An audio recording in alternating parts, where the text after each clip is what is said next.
billionaire husband went on a trip, leaving his pregnant wife alone, but their housemaid was Secre. Studio microphone. Before we begin today's story, make sure you hit that subscribe button and turn on your notifications, because here on Valentino Media, we bring you emotional stories that touch your heart and remind you that true love, forgiveness, and redemption still exist. Now let's dive in. When billionaire Michael Reynolds left for a 2-week business trip to Singapore, he promised his pregnant wife Naomi that he'd be back before their baby's first kick. But as the mansion in Malibu grew quiet and lonely, Naomi began to notice something strange. Her gentle housemaid Clara, who'd always kept to herself, was hiding something. Something that could change everything Naomi thought she knew about love, loyalty, and family. Techniques. Number 1. Relatable flawed characters. Number 4. Vivid sensory details. The sun was setting over the Pacific, painting gold streaks across the glass walls of the Reynolds Malibu estate. Naomi stood by the balcony, one hand resting gently on her rounded belly. The house was so quiet she could hear the ocean whispering far below the cliffs. Michael had been gone for only 3 days, but already, the silence pressed against her like a weight.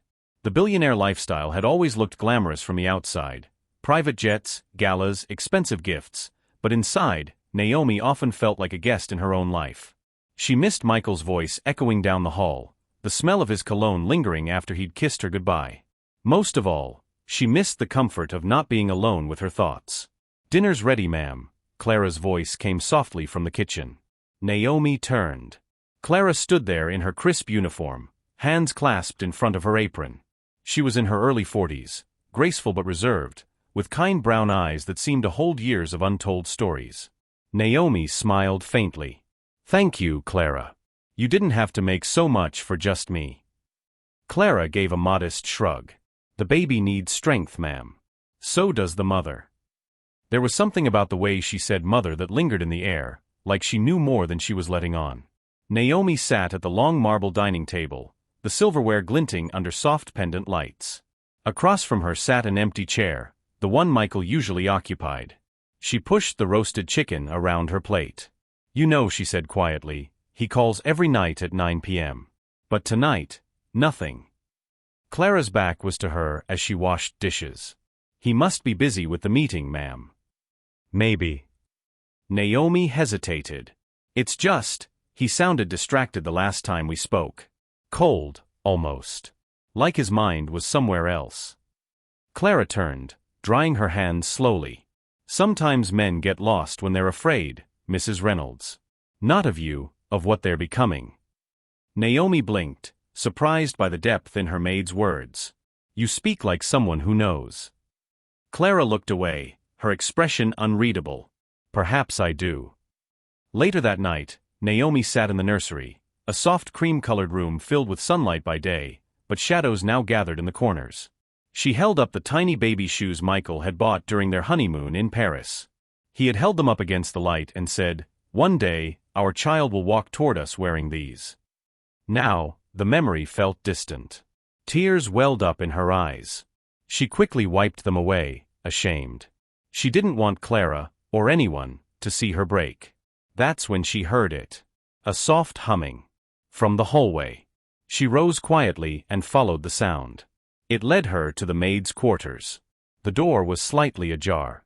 Through the crack, Naomi saw Clara sitting on the bed, humming an old lullaby, her eyes fixed on a small worn-out photo in her hands.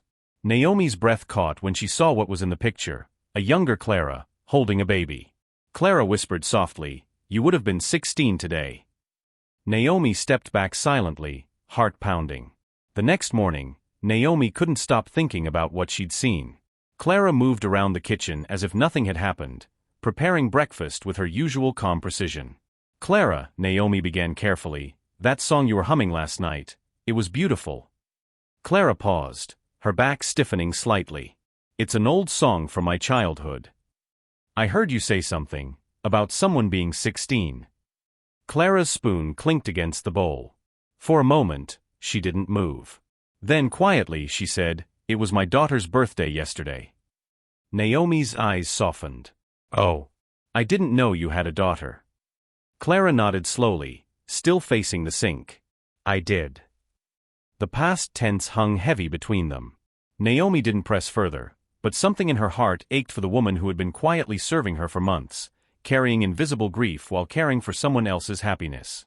Studio microphone. Have you ever trusted someone you didn't truly know, and later found out they carried a secret that changed everything? Tell us what you think in the comments below.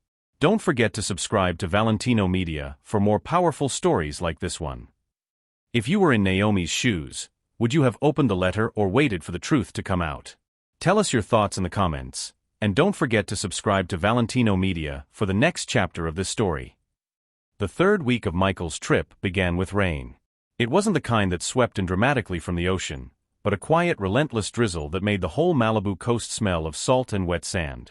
Naomi stood at the window, tracing circles on the glass. Her phone lay silent on the coffee table. No message. No missed call. At first, she'd told herself he was busy. Then she told herself it was the time difference. Now, she told herself nothing at all. The mansion felt too large. Every sound, the hum of the refrigerator, the creak of the staircase, the sigh of the waves, reminded her how alone she was. Clara moved gently through the silence, folding blankets, polishing silver, speaking only when spoken to. She never pried, never asked about Michael, but sometimes Naomi caught her watching with that quiet, knowing look, like a mother watching a storm roll toward her child. "Mrs. Reynolds," Clara said softly one morning, setting a cup of ginger tea on the marble counter, "you should drink this before breakfast. It'll help with the nausea." Naomi smiled faintly. "Thank you. You take better care of me than my own husband right now." The words slipped out before she could stop them. Clara's hand paused on the tray. "I'm sure Mr. Reynolds misses you more than you think," Clara said. Naomi gave a small, brittle laugh. "If he did, he'd pick up the phone." She turned toward the ocean view, her reflection blurring in the glass. The baby fluttered faintly beneath her palm, a reminder that she wasn't truly alone, but that made the silence even heavier. "You ever been married, Clara?" Clara hesitated, folding the dish towel carefully. "Once. A long time ago." "Did he love you?" Clara's lips curved in a sad, distant smile. "He did. But love isn't always enough to keep two people in the same world." Naomi looked at her then, really looked, at the faint lines around her eyes, the calm steadiness of her hands. "You speak like someone who's lost a lot." Clara nodded, her gaze fixed on the horizon. "We all lose something eventually. The trick is learning how to keep what's left." That night, Naomi sat up in bed, scrolling through old texts from Michael. "Can't sleep without you, baby. Promise I'll be home before you even miss me. Tell our little one daddy's closing a deal that'll change everything." She typed a new message. "Michael, it's been 3 days. Are you okay? Please call me." The typing bubbles appeared for a moment, then vanished. Her chest tightened. She dropped the phone on the bed and pressed her hands against her stomach. "Your daddy's just busy," she whispered, voice trembling. "He'll call soon." But she didn't believe it. Later, when the house had gone still, Clara passed Naomi's door and paused. Through the crack she saw Naomi asleep on top of the covers, phone still in her hand, tears dried on her cheeks. Clara stepped inside silently, lifted the phone, and placed it on the nightstand. She pulled the blanket over Naomi's shoulders and stood for a moment, studying the young woman's face. "You remind me so much of her," she murmured, barely audible. "So full of hope." She brushed a stray curl from Naomi's forehead and left the room. In her own quarters, Clara sat on the edge of her bed and opened the small wooden box she kept hidden beneath it. Inside were a baby's bracelet, a faded photograph, and a letter she had never been able to throw away. Her fingers trembled as she traced the photo, herself younger, holding a newborn wrapped in a yellow blanket. 16 years, she whispered. "And still, it hurts like yesterday." Studio microphone. Have you ever found yourself caring more for someone else's peace than your own? When loyalty and loneliness mix, which one wins? Share your thoughts in the comments, and don't forget to subscribe to Valentino Media so you don't miss what happens next. The following week rolled by slowly, as if time itself had forgotten how to move. Naomi tried to stay busy. She read novels she couldn't finish, arranged baby clothes she hadn't bought, and listened to Michael's old voicemails just to hear his voice. But even that comfort began to fade when the calls stopped altogether. The last message from him had been 5 days ago, a rushed, static-filled call that ended with, "I'll explain everything soon." Then silence. At first, she told herself it was fine. Business trips sometimes meant unpredictable hours and bad networks. But as her pregnancy advanced, her heart carried a weight heavier than her growing belly. Every creak of the mansion at night made her flinch. Clara, ever steady, kept things running. She made sure Naomi ate on time, rested, and even laughed sometimes. But Naomi noticed something. Clara's gaze lingered on her longer than usual. Sometimes when Naomi looked up, she'd find Clara staring, lost in thought, almost as if trying to memorize her face. The rain outside was relentless. It fell against the window panes like 1,000 restless fingers. Naomi sat by the study desk, looking at the ocean through the storm, when her eyes caught a glint beneath a stack of documents on Michael's mahogany table. Curiosity tugged at her heart. She hesitated before pulling it free, a sealed envelope. Cream paper, gold edge, and Michael's handwriting.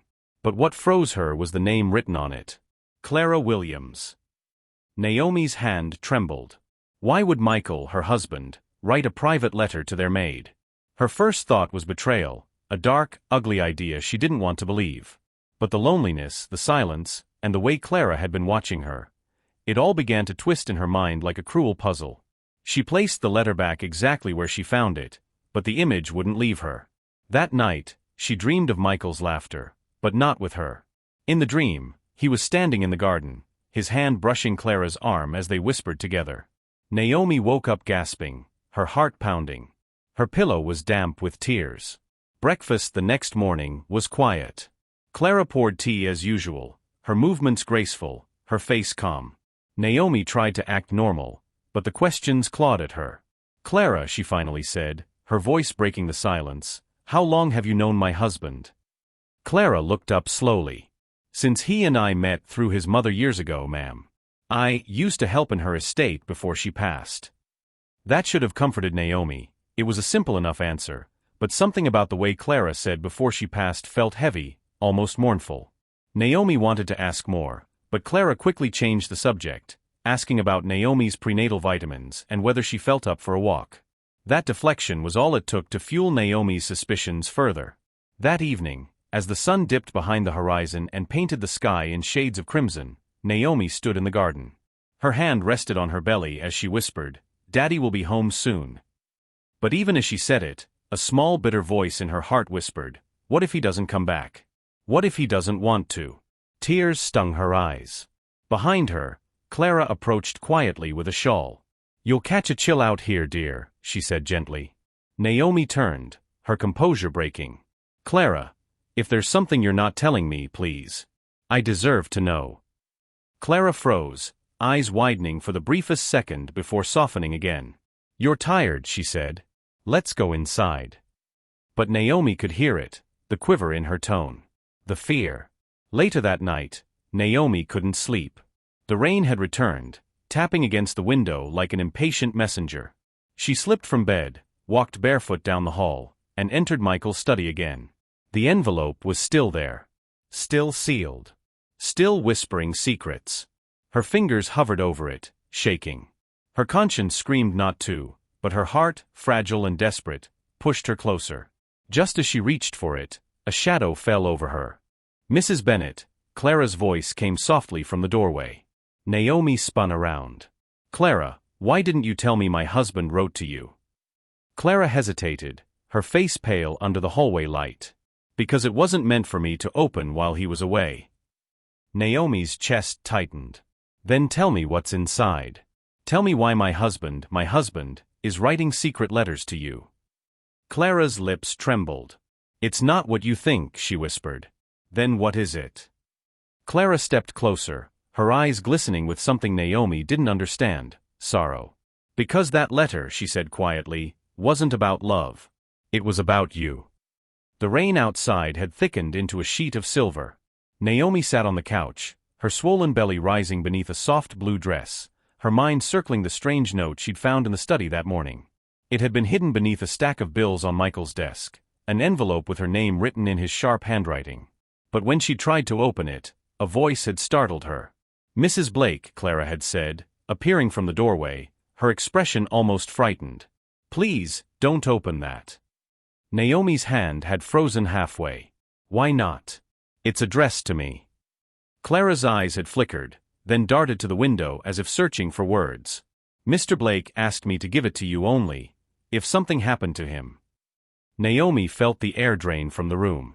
What do you mean, if something happened? She whispered. Clara stepped closer, her dark eyes glistening in the dim light. He said you wouldn't understand right now. But I think it's time you know the truth. Naomi sat slowly, her pulse racing. Then tell me, Clara. Please. Clara wrung her hands. Before I came to work here, I wasn't just a housemaid. I used to work for Michael's parents, in their home in San Diego. Naomi frowned. You knew his parents? Clara nodded. Yes. For years. I helped raise him. But when he married you, they didn't approve. Naomi felt her chest tighten. Because I'm black, she said quietly. Clara hesitated, then nodded. They said terrible things. Things I shouldn't repeat. Michael tried to cut them off, but his father's health declined. He wanted Michael to come back, to take over the family foundation. He told Michael he'd only leave him the company if he left you. Naomi's heart slammed against her ribs. He didn't tell me any of this.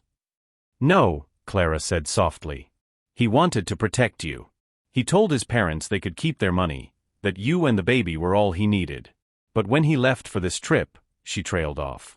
Naomi's voice trembled. You think they convinced him to go back to them? Clara's silence said everything. Naomi stood, anger rising like a storm tide.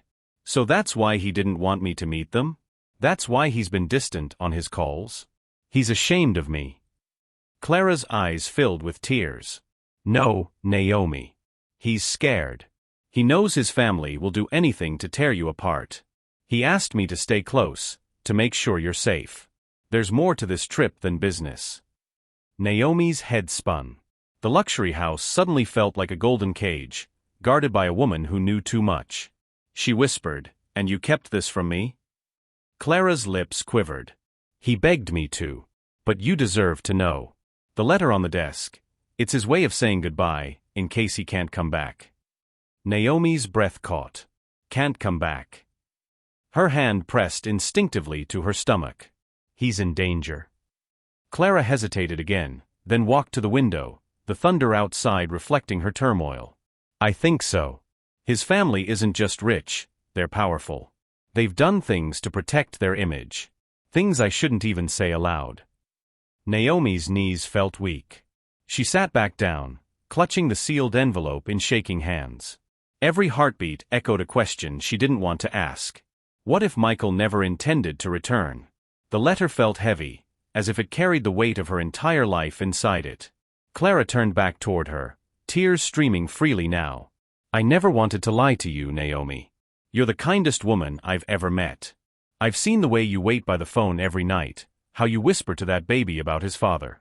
You deserve the truth. Naomi's throat tightened. Then tell me one more thing. Are you sure he still loves me? Clara nodded slowly. He does. But love isn't always enough when family power stands in the way. He's fighting them, Naomi. For you. Naomi's tears finally spilled. The anger, confusion, and fear tangled into one fragile emotion, hope. Hope that he was coming back. Hope that Clara's tears meant loyalty, not deceit. Outside, lightning flashed again, illuminating the two women, one carrying new life, the other carrying heavy secrets. Naomi took a deep breath and whispered, Then I'll fight too. For him. For us. Clara met her gaze, a flicker of pride softening her face. Then we'll fight together. Would you still trust someone who hid such a painful secret to protect you? Comment below. Do you think Michael's decision was love or cowardice? 3 nights had passed since Clara's confession. The rain had stopped, but the storm inside Naomi hadn't. Every morning she woke up to Michael's side of the bed untouched, the imprint of his absence more haunting than any dream. His scent lingered, cedarwood and faint coffee, but each day it faded a little more. And so did her patience. Naomi sat at the kitchen counter that morning, a mug of untouched tea trembling in her hands. Clara was quietly folding towels in the corner, pretending not to notice the flicker of fire behind Naomi's calm face.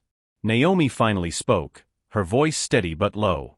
Clara, if there's more you're not telling me, now's the time. Clara froze, clutching a towel. Mrs. Blake. Naomi, she corrected sharply. Stop calling me that. If we're in this together, call me Naomi. Clara nodded, lowering her gaze. Naomi, I've told you everything I know. Naomi leaned forward. Then you won't mind if I look for myself. That night, after Clara went to bed, Naomi crept into Michael's study. The room smelled faintly of his cologne, but the air was cold, unnervingly so. The desk lamp cast a soft amber glow across stacks of documents. She'd seen this room 100 times, but tonight, it felt like foreign territory. She opened the drawer where the letter had been, empty. Then the one beneath it, ledgers, contracts, and something she hadn't noticed before, a slim black laptop, half hidden under an old file labeled Blake Investments. Her pulse quickened. Michael never took his personal laptop anywhere without telling her. The machine powered on without a password. Strange, she thought. He was meticulous about security. On the desktop, there were only 3 files. Trip schedule _confidential.pdf. Charity report.docs. Private mail _archive.zip. She clicked the first one. Lines of flight details appeared, LAX to San Francisco, then New York. But one stop wasn't listed in the version he'd shown her before. A mysterious 3-day gap labeled Private Meeting, Washington, D.C. Her heart thudded. Michael hated politics. So why go to D.C.? The sound of a creaking floorboard made her spin around. Clara stood in the doorway, pale as a ghost. What are you doing in here? She whispered. Naomi's glare was sharp. You said we'd fight together. So I'm fighting. Clara's lips parted, trembling. You shouldn't have opened that file. Why? Naomi demanded. Because it's dangerous? Because you already know what's in there. Clara looked as if she might cry. Naomi, there are people watching this house. His family hired security, not to protect you, but to make sure you stay here. Naomi's breath hitched. That's insane. Clara shook her head. No, it's true. I overheard them on a call before he left. His father wanted to keep you from interfering while they handled Michael's mistake. Naomi's voice broke. I'm the mistake? Clara stepped closer. That's what they believe. But Michael doesn't. He was trying to keep you safe from them, from their power, their control. That's why he went to D.C. He was meeting someone who could help cut his family's influence over your lives. Naomi sank into the chair, her mind spinning. Someone who could help? Clara nodded. An attorney who used to work for his father. A woman named, she hesitated, then said softly, a woman named Veronica Steele. Naomi froze. The name hit her like a spark in the dark. Veronica Steele? I've seen that name. On our bank statements. She handles the trust fund. Clara swallowed. Yes. And she's the only person who can expose what Michael's father did with the family accounts. The same accounts that hold the company shares, the inheritance Michael refused. Naomi's hands trembled. So he went to meet her, to set us free. Clara nodded, tears filling her eyes. But something went wrong. He hasn't called her. She's been trying to reach him for days. A wave of nausea hit Naomi, and she pressed a hand to her stomach. If something happened to him. Clara crouched beside her, gripping her hands. Don't think like that. We'll find out. I know a contact, one of the drivers who used to work for his father. If anyone knows where Michael went after D.C., he will. Naomi looked at her maid, the woman she'd once thought was just background noise in her perfect life, and saw strength there. Quiet, fierce loyalty. For the first time, she didn't feel alone. 2 nights later, Clara's contact agreed to meet them. Naomi disguised herself with a hooded jacket and glasses, her belly barely hidden by the folds of her coat. Clara drove, her eyes darting nervously at every intersection. They stopped at a small diner just outside Los Angeles. The man waiting for them, Hector, looked rough, with salt and pepper hair and weary eyes. You the ones asking about Mr. Blake, he said gruffly. Naomi nodded. He's my husband. I need to know where he went. Hector exhaled, glancing around before lowering his voice. Last I saw him, He wasn't heading to any business meeting. He was following someone. A black car. Government plates. Naomi frowned. Following. Yeah, Hector said, rubbing his jaw. Looked like he was being set up. He told me not to mention it to anyone, especially not his family. Naomi's stomach twisted. Set up by who? Hector met her gaze. By someone he trusted. Clara flinched. The moment hung heavy. Naomi's voice was barely a whisper. What do you mean? Hector hesitated, eyes flicking to Clara before saying, someone close to home. Naomi turned toward Clara, her heart pounding. Is he talking about you? Clara shook her head violently, tears spilling. No, Naomi, I swear. I would never. But Naomi's faith cracked under the weight of the words. In the reflection of the diner's window, she saw herself, a woman who'd believed love was enough, now trapped in a web of lies, secrets, and danger. And yet, she refused to give up. If you discovered someone close to you might have betrayed the person you love most, what would you do? Comment below, would you confront them, or wait until you knew the full truth? Naomi returns home and discovers hidden surveillance devices, a mysterious message on Michael's phone backup, and realizes someone inside the mansion is feeding information to his father. The ride home from the diner was silent.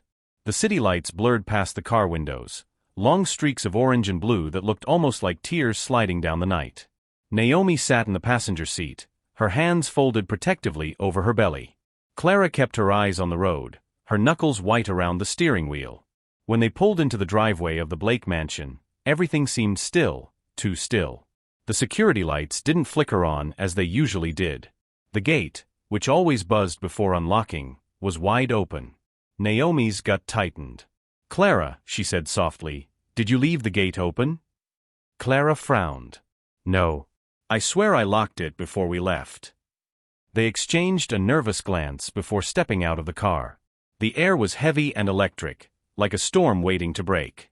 Inside the house, the lights were on, but dim, almost like someone wanted them to feel safe without being seen.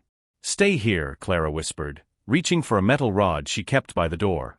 Naomi ignored her and followed anyway, her bare feet silent against the marble floor. Every sound, every creak, every whisper of air, made her heart race faster. Then she noticed it.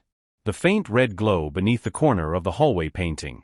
She stepped closer and gasped. A small black device, no larger than her thumb, was blinking quietly behind the frame. A hidden camera. Clara. Naomi called, her voice trembling. Clara hurried back and froze when she saw it. Oh God. Naomi's pulse spiked. You said his family had people watching the house, but this is inside. Clara's eyes darted around the room. There could be more. They must have planted them while we were gone. Naomi pulled the painting off the wall and hurled it across the room, her voice rising in fury. They're spying on me. On my baby. Clara caught her shoulders, steadying her. Naomi, calm down. We'll find every single one. Together, they searched the house for hours. They found 3 more devices, one under the dining table, another near the study, and one hidden inside the nursery lamp. By the time they finished, Naomi was shaking. Her world, her sanctuary, had become a stage for someone else's eyes. She slumped onto the couch, burying her face in her hands. Why would they do this, Clara? What do they want from me? Clara hesitated before answering. Control. They want to make sure you don't do anything that could threaten the family name. If you speak to the press, if you try to claim Michael's assets, they'll destroy you. Naomi looked up sharply. I don't care about their money. I just want my husband back. Her phone buzzed then, startling them both. An unknown number. The message read, "Stop looking for him, Naomi. For your own good." The blood drained from her face. Clara took the phone from her trembling hands, her voice shaking. They're watching us in real time. Naomi's tears spilled. They know we went out tonight. Clara pressed her lips into a thin line. We need proof. If we can find where those cameras transmit, maybe we can find who is watching. They returned to the study, where Naomi had first found the hidden laptop. Clara began tracing the wires from one of the cameras, her fingers moving quickly, almost expertly. Naomi watched her, a flicker of suspicion growing again. "Clara," she said quietly, "how do you know how to do that?" Clara froze for half a second, too long. "I used to work in the security division for the Blakes. Before I became a maid. I know their systems." Naomi's eyes narrowed. "You worked for his father?" Clara's breath hitched. "Yes, but not like you think. He treated me like a servant, but Michael trusted me. I helped him hide things from his father. Passwords. Files. Messages to you." "Messages to me?" Naomi's voice softened with surprise. Clara nodded and turned the laptop toward her. "Check this folder." Inside a buried directory was a file named Naomi_if anything happens, txt. Her hands trembled as she opened it. "Naomi, if you're reading this, it means I didn't make it to the meeting or I've been taken. I didn't want to drag you into my family's war, but you're already in it. Trust Clara, she's risked everything to keep you safe. There's a recording hidden in the old nursery piano. It will explain everything. Destroy this after listening. I love you. Always, Michael." Naomi's tears blurred the screen. She clutched her chest, whispering he knew. He knew they'd come for him. Clara's own tears glistened in the lamplight. "We need to find that recording before they do." They raced to the nursery. The faint hum of the baby monitor filled the air as Naomi knelt before the antique white piano, the one she played softly to calm her nerves during pregnancy. She lifted the lid, revealing a tiny flash drive taped beneath the keys. Her hands trembled as she pulled it free. When they plugged it into the laptop, a video flickered to life. Michael's face appeared, tired but resolute, filmed in a dim hotel room. He spoke quickly, his eyes darting toward the door. "Naomi, if you're watching this, I've uncovered something terrible. My father's company has been laundering funds through the family trust, using charity money meant for hospitals. I have proof. But they've threatened to make it look like I embezzled everything. If they succeed, you and the baby will lose everything. Don't trust anyone from my family. Don't even trust anyone who comes to help. They'll use you to find me. If something happens, go to Veronica Steele. She knows where I am." The video cut out suddenly, replaced by static. Naomi's hand flew to her mouth. "Oh my God." Clara's breath shook. He was telling the truth. They set him up. Then, a click from the front door. Naomi froze. Clara turned, eyes wide. "They're here." The lights went out. Only the moonlight through the curtains remained, and the red glow of the hidden cameras flickered back to life, one by one. Naomi whispered, "They turned them back on." The sound of footsteps echoed from the hallway. Heavy. Deliberate. Clara grabbed Naomi's hand. "Come on." They ran toward the back door, Naomi's breath ragged, her heartbeat pounding against her ribs. Her phone vibrated again, another message. "You can't hide from us forever. If you were Naomi, trapped, pregnant, and hunted for knowing the truth, what would you do next? Would you run, or fight back? Comment below with your thoughts." Naomi and Clara flee to Veronica Steele's safe house in Sacramento, but betrayal follows them there. A shocking twist reveals who's been feeding the Blakes information, and Naomi must choose between running again or confronting Michael's powerful father herself. The highway stretched out like a ribbon of cold silver under the moonlight.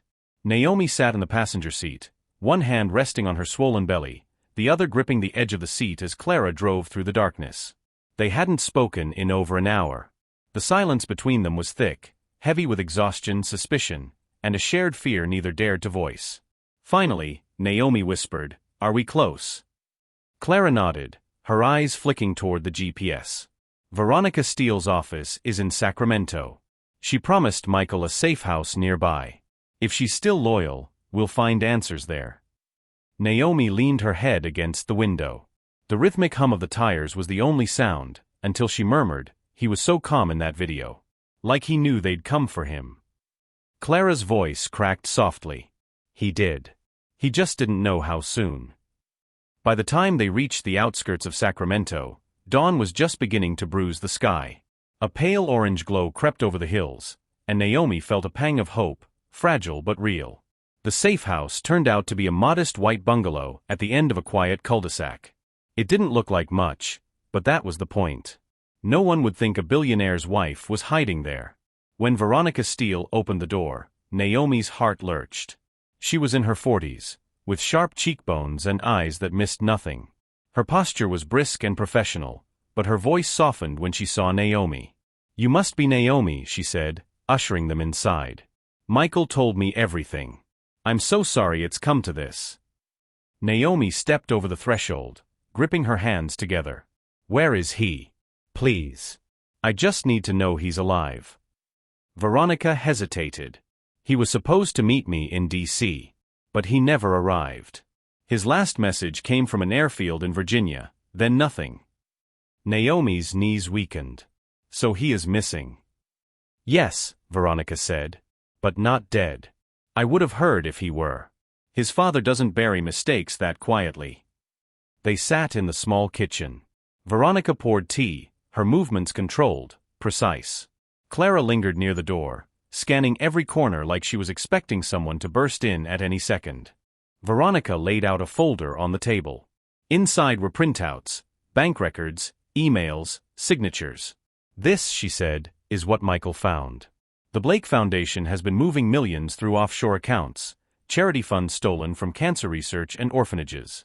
He wanted to expose it. But to do that, he had to bring down his own father."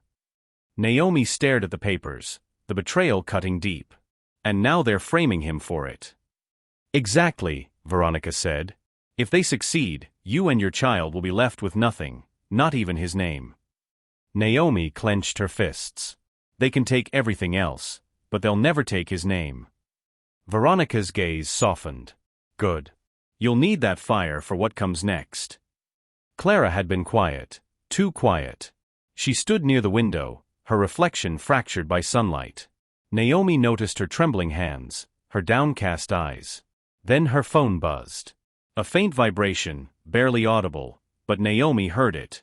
Clara stepped outside to take the call. Naomi's instincts prickled. She rose silently and followed, pressing against the wall near the doorway. Through the thin screen, she could hear Clara's voice, low, urgent, afraid. "I'm trying. She doesn't trust me anymore. Yes, I know what's at stake. Please just give me more time." Naomi's heart froze. That voice, it wasn't pleading to a friend. It was reporting. She waited until Clara hung up, then stepped into the doorway. "Who were you talking to, Clara?" Clara jumped, her eyes wide. "Naomi, it's not what you think." "Then make me understand," Naomi said, her voice shaking with rage and heartbreak. "Were you talking to his father?" Tears welled in Clara's eyes. "Naomi, please listen. They have my sister. She works in one of their factories back in San Diego.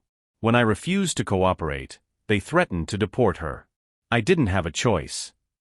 Naomi's voice cracked. "You could have told me." Clara dropped to her knees, sobbing. "If I had, they would have hurt her. Or worse.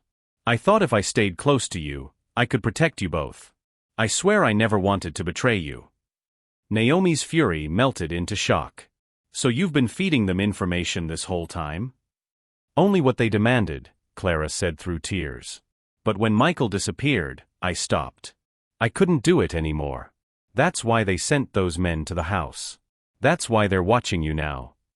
Veronica stepped out onto the porch, her eyes narrowing. "She's telling the truth. I intercepted one of their communications. The Blakes used Clara to track your movements." Naomi's stomach churned. "Then they know we're here."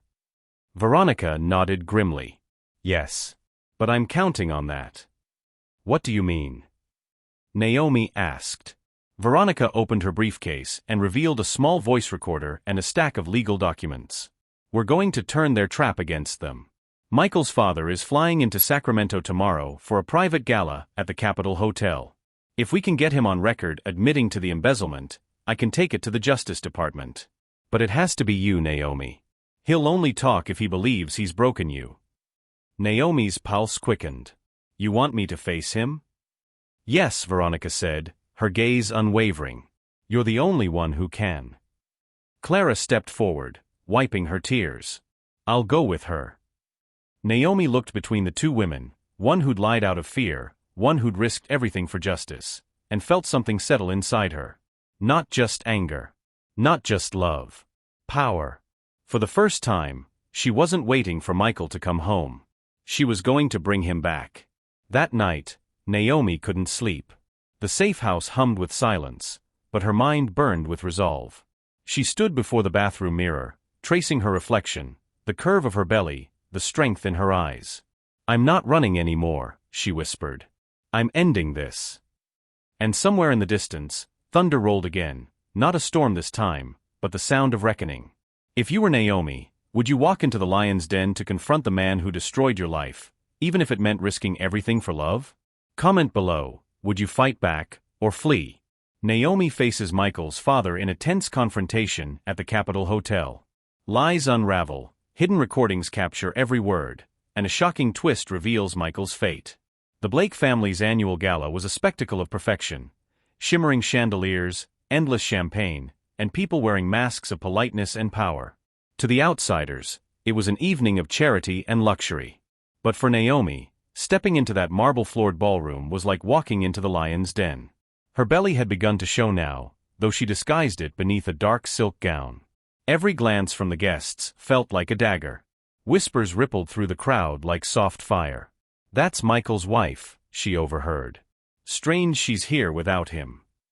She moved with Clara's quiet support at her side. The maid, now more like a sister, stood close enough to catch her if she faltered. Naomi's mission tonight wasn't social, it was truth. For months she'd received no word from Michael. No calls, no messages. The official story was that he had extended his business trip in Europe. But too many things didn't add up: the frozen bank accounts, the intercepted letters, the silence from his parents. At the gala's center stood Eleanor Blake, Michael's mother, graceful, composed, and as intimidating as ever. The woman had always treated Naomi with veiled condescension, the kind that hid cruelty behind a smile. But tonight, that mask would be torn away. Naomi approached her calmly, her heart drumming like a warning. "Eleanor," she said softly. The woman turned, her pearl necklace glinting under the chandelier. "Naomi. You look well," she said, her smile sharp. "I've been trying to reach Michael," Naomi said, voice trembling slightly. "He's been gone too long. And no one will tell me where he is." The older woman's eyes hardened for a fraction of a second, then softened again, too deliberately. "My dear, he's busy. You know how these things are. Business never ends." Naomi didn't blink. "Then why," she whispered, "did I find his passport in his study drawer 2 days ago?" A silence fell between them, thick, suffocating. Around them, laughter and music carried on, but to Naomi, the world had narrowed to this moment. Eleanor's smile faltered. For the first time, her perfect composure cracked. "You shouldn't go through his things," she murmured. "And you shouldn't lie to me." The words were simple, but they landed like thunder. Behind Naomi, Clara stepped forward. Her voice, trembling but clear, broke through the crowd's noise. "Tell her the truth, Mrs. Blake. She deserves to know." Still, for that fleeting moment, as Michael rested his head on her shoulder and whispered, "I love you," it didn't matter. Love, raw, defiant, and pure, had already won its first battle. Do you believe true love can stand against power and family betrayal? If you were Naomi, would you risk everything to rescue your partner? Share your thoughts in the comments. Valentino Media loves hearing your opinions. Speech balloon. The drive back to Los Angeles felt endless, but every mile was victory. Naomi kept one hand on the wheel and the other tightly clasped around Michael's trembling fingers. He was still weak, still fighting the remnants of whatever sedatives they'd been feeding him, but his eyes were clear now, clearer than they had been in months. "Naomi," he said softly, breaking the silence. "I kept dreaming about you. I thought it was just the medicine playing tricks on me. But it was real, wasn't it? You were waiting." She glanced at him, tears blurring her vision. "Always. I was angry, confused, heartbroken, but I never stopped waiting." Michael squeezed her hand. "I'm so sorry. For leaving you alone. For letting them control everything." Naomi smiled faintly. "You didn't leave me. They did. And now, we're taking everything back." By the time they reached the city, the news had already broken. Michael Blake, heir to the Blake Empire, missing from family retreat, found with wife. The media swarmed their gated mansion, flashes popping like fireworks. Clara had stayed behind to manage the chaos, greeting them at the door with tearful relief. "You found him," she whispered, hugging Naomi tightly. Michael stepped inside, his face hardening as he looked around the house that once felt like home but now reeked of betrayal. "Where's my father?" he asked. "In his office," Clara said. "He's been calling everyone, lawyers, doctors, even the press. They're trying to control the story." Naomi looked up at Michael. "Then let's give them the truth." The office door swung open with a bang that made both Mr. and Mrs. Blake startle from their seats. Eleanor rose immediately, her poise cracking. "Michael, thank God you're safe." "Stop," he interrupted sharply. His voice was calm, but there was steel beneath it. "You don't get to say that. You don't get to act like this wasn't your doing." His father, Richard Blake, leaned back in his leather chair, expression unreadable. "Son, we did what we had to. That woman," he gestured toward Naomi, "was clouding your judgment. You weren't yourself."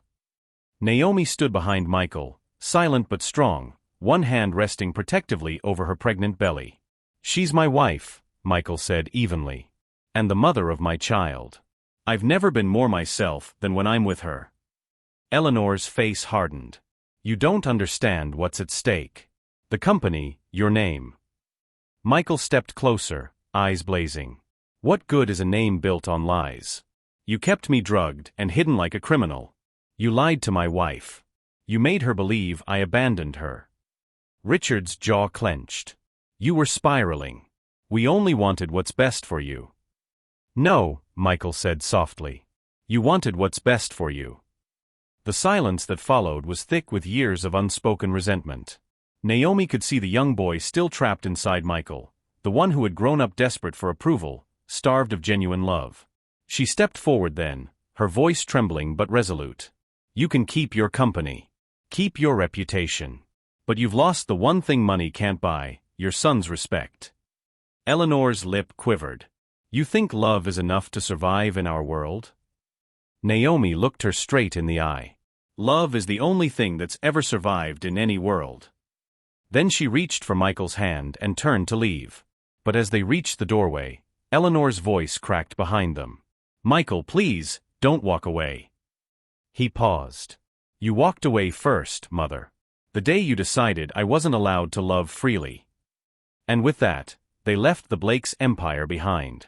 Months later, the Blakes' mansion stood empty. The tabloids had long since moved on to other scandals.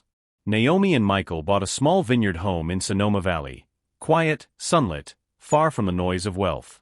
The mornings smelled of lavender and fresh bread. The evenings glowed with fireflies and the sound of Michael's laughter returning to life. He took over a small consulting firm, working from home, content to build something honest. Naomi wrote freelance articles about women's resilience and the cost of power. Her words began to spread online, stories of love that refused to be silenced. Clara lived nearby now, part of their family. Every week she came by with baskets of fresh fruit and endless affection for the baby. And then one golden afternoon, it happened. Naomi's water broke. The rush, the panic, the laughter. It was beautiful chaos. Michael held her hand through every contraction, whispering prayers and apologies, tears spilling down his cheeks. Hours later, the hospital room filled with the sound of a baby's first cry. "A girl," the nurse said softly. "She's perfect." Naomi held her close, her heart overflowing. Michael kissed their daughter's forehead and whispered, "Welcome home, Grace." For a moment, the world stilled. Everything they had lost, everything they had fought for, found its meaning in that tiny heartbeat. A few weeks later, a letter arrived in the mail, no return address. Inside was a single note, written in delicate handwriting Naomi recognized instantly, Eleanor Blake. "Michael, there are no words that can erase what we did. But your mother misses you every day. If you ever decide to forgive us, our door is open. Mother." Michael read it in silence. Then he folded it carefully and placed it in a drawer. "Not yet," he said quietly. Naomi rested her head on his shoulder. "One day, maybe." "One day," he agreed. He looked out at the vineyard, where Clara played with baby Grace under the fading sun. Naomi took his hand, smiling through tears. "We made it, didn't we? she whispered. Michael smiled, pulling her close. We did. And this time, no one's taking us apart again. As the sun dipped below the hills, painting the sky in gold and pink, Naomi felt peace settle in her chest. The storm had passed. She had fought for love, and love had won. What did this story teach you about love and loyalty? Would you have forgiven the Blake family, or walked away like Naomi and Michael did?